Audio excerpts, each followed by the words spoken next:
tax preparation season. Be very careful.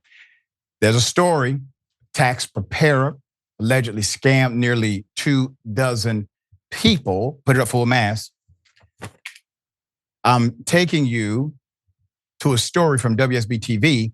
A tax preparer allegedly tricked nearly 24 people to pay her thousands of dollars to help them apply for what's called hardship grants they never received.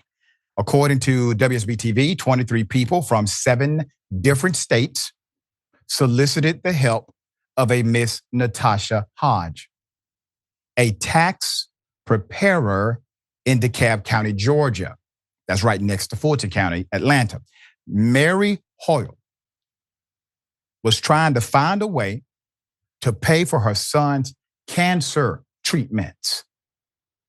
Quote, when my son got sick, I started learning a lot of things were not covered. But she, too, was allegedly tricked by Natasha Hodge. You're going to see a theme of how this works. The victims recall Hodge's process for awarding the so-called grants. First, Hodge told them they must pay her a processing fee through a payment app. Then she promised to complete grant applications on their behalf. She guaranteed that each of her clients would get more grant money for every processing fee she received and for every person they recommended. Okay? The scheme takes advantage of a person's vulnerability, takes advantage of their desperation because they're trying to come out of debt, or they're trying to, as in this case, take care of their own child. So this individual latches onto that desperation, latches onto it, and then gives them an incentive to manipulate their own family and friends in order to do one thing: make a buck. You were paying a processing fee for her to fill out grants for you because she knew the verbiage to get the grants to come through, Hoyle said. So the money never came, but the excuses were plenty. Put them up. According to the victims, Hodge sent several texts to her clients promising that the payouts were on the way. In another text, she insulted and criticized them. Quote, BBL and hair and clothes is all they want, Hodge wrote in one text. In another message, she wrote, quote, I have a team of attorneys. It's only the broke people talking. More than a year after Ms. Hoyle sought help, her son passed away. Quote, you got these people's money. You gave these people hope where you had no plan or doing anything to help any of us, Hoyle said.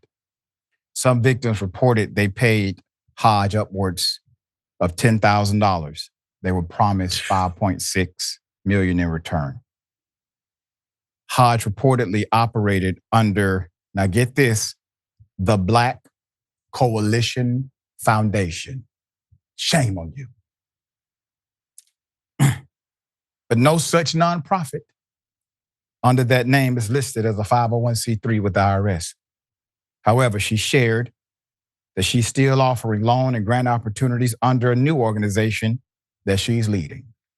The FBI stated that they were made aware of the allegations, but have not confirmed whether an investigation has been launched. Put her up again for me.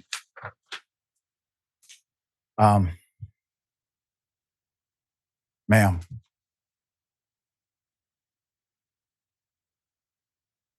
Everybody now sees what you're doing.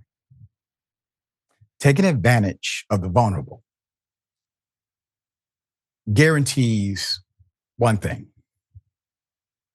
You are not at peace with yourself. You likely are unable to look in the mirror without lying or go to sleep without being honest with you.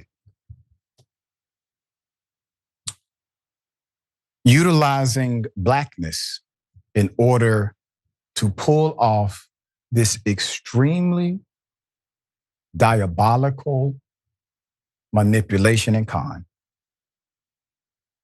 is another indicator of your disdain for not only the people that you are allegedly helping, but Black folk in general. While we don't know about any other investigative prowess that may be happening around you, the viewers of this audience will be well aware of what has happened. I hope that the victims are made whole. Wosny, thoughts? Obviously, scamming is horrific in all of its forms. But when you're taken from people who don't have a lot to begin with, I think that's just another level of treachery. And then, you're doing this under the guise of some Black coalition unity.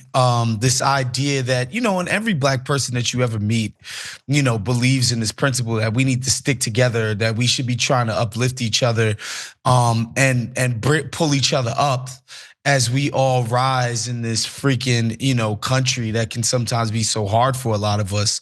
To take advantage of that sentiment and do the exact opposite, it's just, man, it's just the definition of heartbreaking. And the folks out there, some people be like, oh, you should have been smarter, you should have been this. A lot of people don't have the time or the know-how to do like a thorough investigation of some of the people they're getting involved with. Sometimes they get a good recommendation or referral, and it's just like, okay, somebody I know and I like referred this person to me, and I ended up getting burned. And it's, again, man, it's just sad that she did some race huckster stuff and pretended to be doing this on the basis of want to uplift fellow Black people, and in fact did, again, the utter opposite of that and scam folks out of their savings and stuff that they were hoping to use to help other family members. It's a tragedy. Yeah, and once again, one of our responsibilities is to bring light to places that are dark, and we have done that in this case. We will bring you updates as they develop.